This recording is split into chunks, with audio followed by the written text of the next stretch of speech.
შინ მოვლა, ასე ქვია პროექტს, რომლის ფარგლებში დღეს საქართველოს კარიტასის წარმომადგენლებმა ახალციხის მერიას თანამშრომლობა შესთავაზეს. პროექტის მიზანია ხანდაზმულმა შეზღუდული შესაძლებლობების მქონე ადამიანებმა სამედიცინო და სოციალური დახმარება სახლში მიიღონ. საქველმოქმედო ფონდის წევრთა განმარტებით ორგანიზაცია დაფინანსების წყაროს საზღვარგარეთ ეძებს, თუმცა იმისთვის, რომ პროექტმა ახალციხის მასშტაბით იმუშაოს, მერიამ მუნიციპალიტეტის ბიუჯეტის გაწერისას გარკვეული თანხა უნდა გაითვალისწინოს. მათივე თქმით, სამცხე-ჯავახეთში დროულ სამედიცინო და სოციალურ მომსახურებას მოსახლეობის უმრავლესობა მოკლებულია.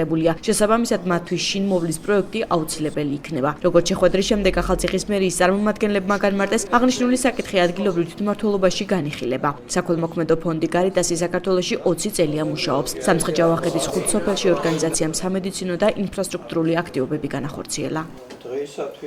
პროექტი ითვალისწინებს სამედიცინო კადრების მომზადებას, სტუდენტების ტრენინგს.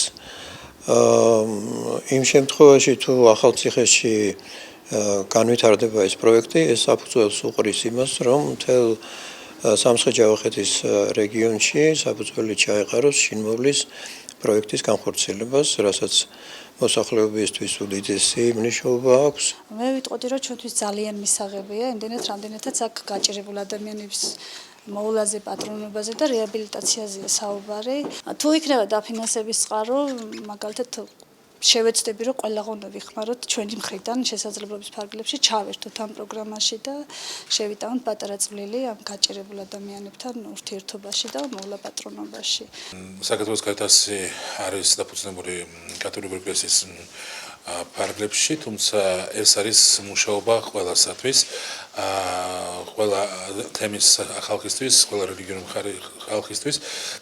მთავარი ნიშანი არის ის, რომ დავეხმაროთ, დავაჩნოთ ჩვენი კარიტატივა, ანუ სიკეთე სხვა ადამიანის მიმართ. რაც შემდგომში გაირკვა, რომ დაიჭრა კოლოსალური თანხები.